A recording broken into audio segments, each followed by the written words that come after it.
Good evening. I'm Greg Melbrand, principal of Mountain View. Thank you for coming to the most special event of our school year. All of us here tonight want these commencement exercises to be conducted in a positive, respectful, and memorable way. The joy and excitement that this night brings for these graduates and all of you as friends and family will be remembered for a lifetime. Many people have worked tirelessly for weeks to allow us to focus our attention and the accomplishments and successes of these students. While observing tonight from the stands or at the fences, there can be no incident or behavior that would keep us from giving equal attention to every one of these graduates. At the conclusion of tonight's ceremonies, gates will be opened on both sides of the stadium so that any of you wishing to be on the field with our graduates may do so in an orderly fashion. These students deserve from all of us the absolute best that graduation night has to offer. Ladies and gentlemen, please stand for the playing of our national anthem.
Please remain standing and join me for a moment of silence to remember those we have lost or who could not be with us here tonight.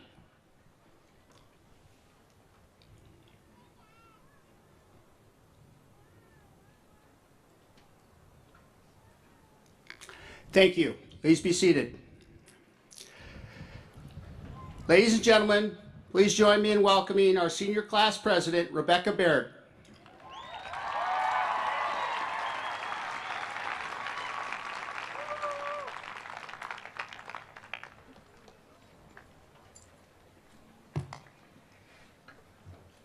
Dr. Peter Lesser, Associate Superintendent, Mr. Ben Smith, Governing Board Clerk, Mountain View Administration, faculty and staff, parents, family, and friends.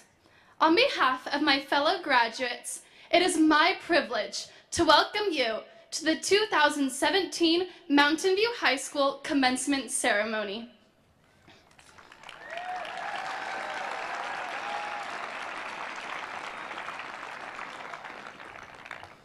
At the beginning of high school, I started a bucket list containing the adventures I wanted to complete by the end of my senior year.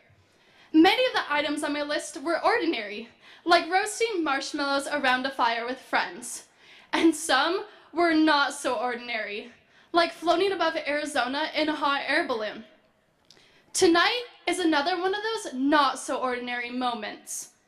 Tonight marks the culmination of our high school bucket list, and tonight is extraordinary. Mountain View seniors, here we are. We did it.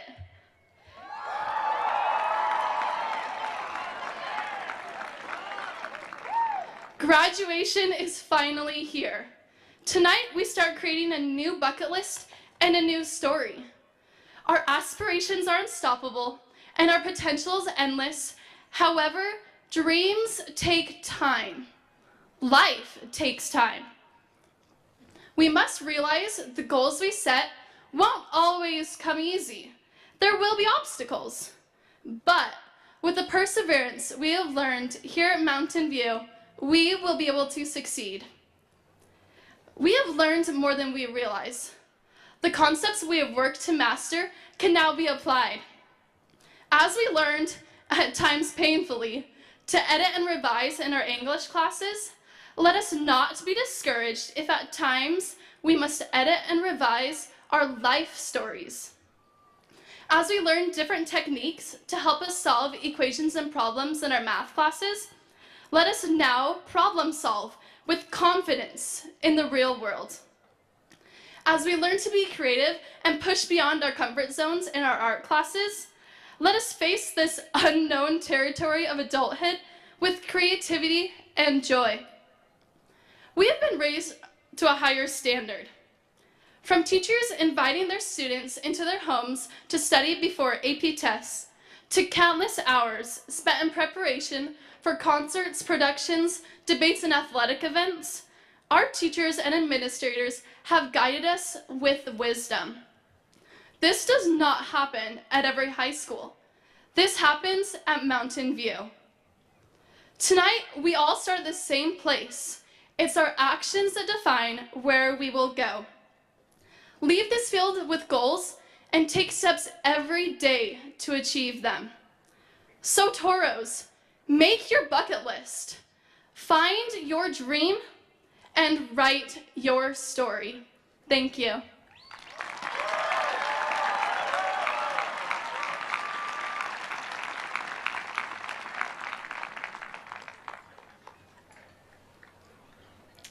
Honored guests, administration, faculty and staff, ladies and gentlemen, parents, and the amazing class of 2017, I am honored to address you on this momentous occasion.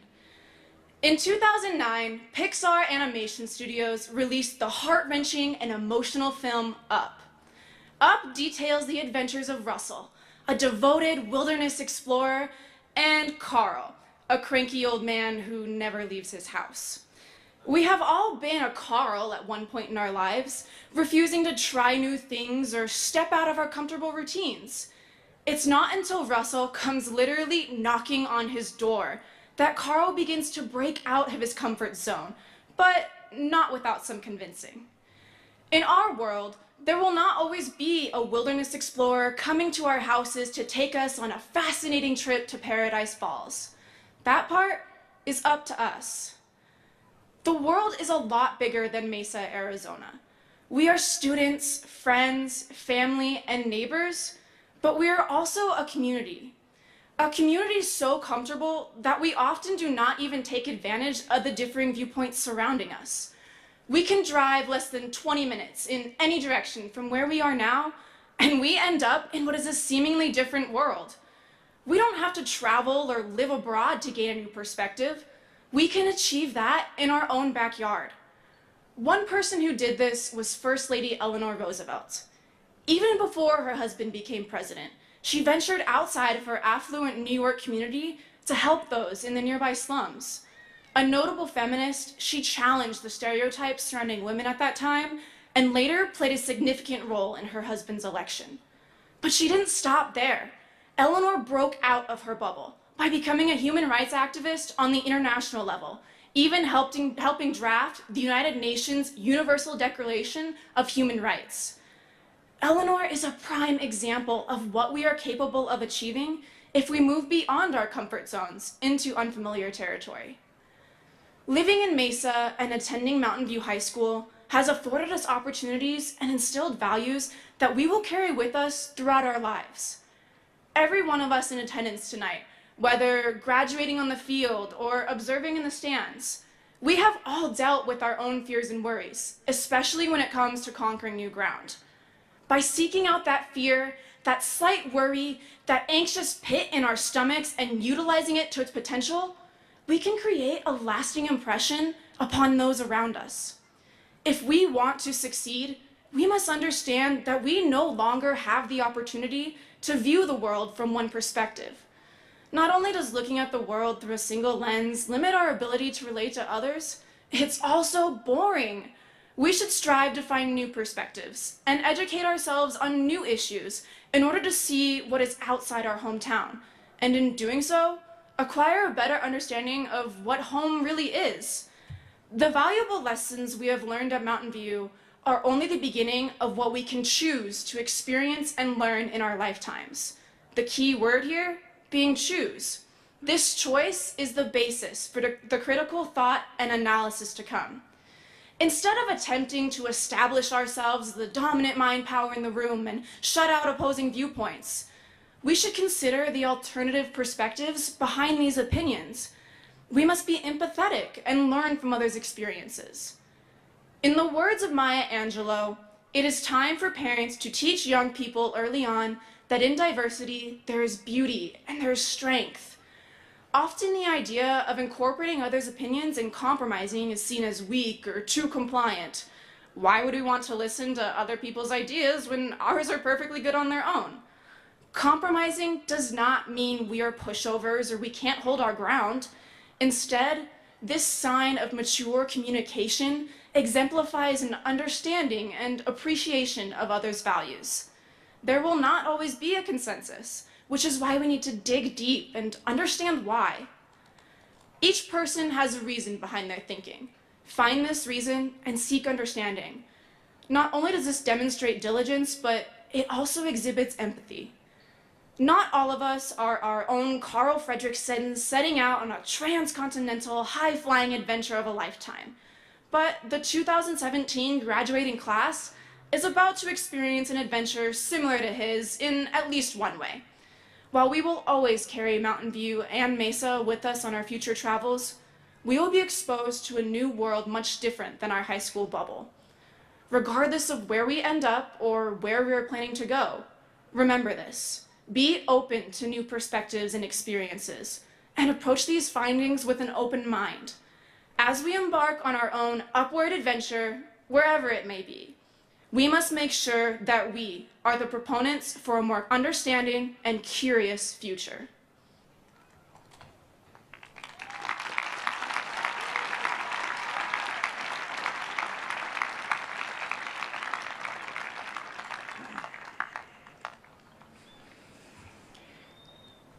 Distinguished guests, ladies and gentlemen, graduates, I too am honored to have the opportunity to speak to you here this evening. I have never been good at saying goodbyes. Be it in my personal life or in my writing, the conclusion has always been where I struggled. And my English teachers will tell you the exact same thing. One might tell you that I'm too mechanical.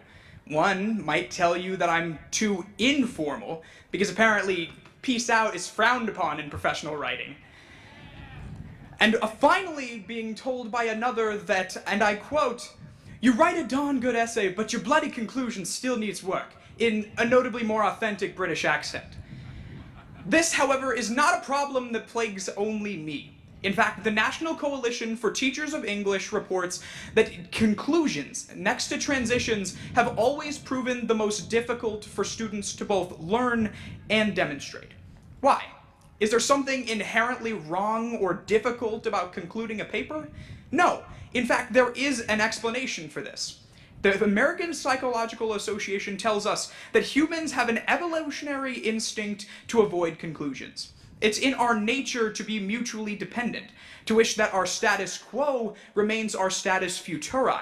The APA goes on to explain that we will take any action to preserve our current reality because goodbyes are poignant preludes to the leave-takings and withdrawals that deprive our psyches of the sustenance that they need to maintain our selfhood.